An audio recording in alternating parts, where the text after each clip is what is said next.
The way Anthony Fauci wants to be remembered, for a lawyer not listening to the rules. That's the way you want to be remembered, and that's what you're going to do. You are not recognized, sir.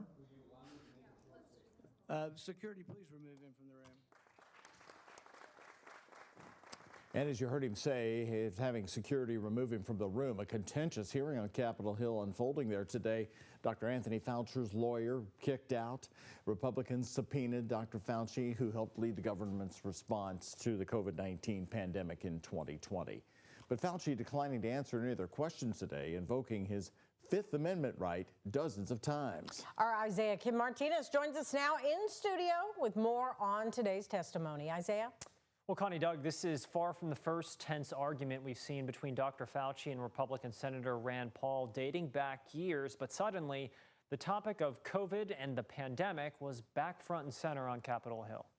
Dr. Anthony Fauci subpoenaed by Senate Republicans to testify today about his response to the COVID-19 pandemic, but he refused to answer a single question.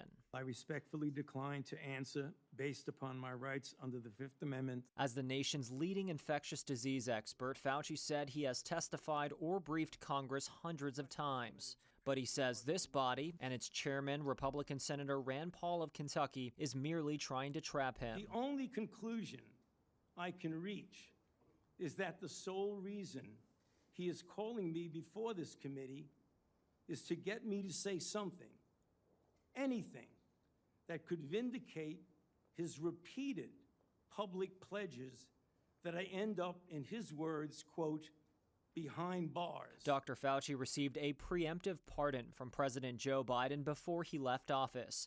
Paul claims Fauci lied about the origins of COVID and misled the public.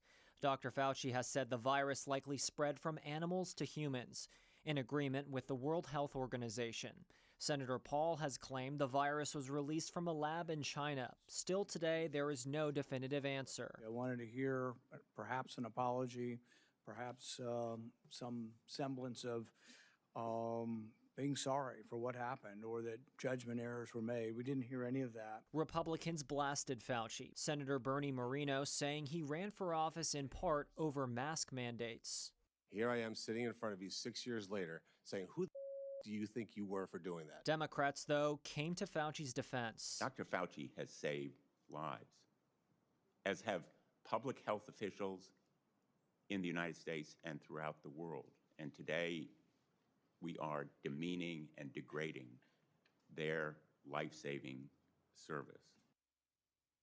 Senator Paul is now vowing to hold a vote to hold Dr. Fauci in contempt over his refusal to answer questions. Invoking the Fifth Amendment, by the way, is a constitutional right, but Paul is raising questions about it because of Fauci's pardon.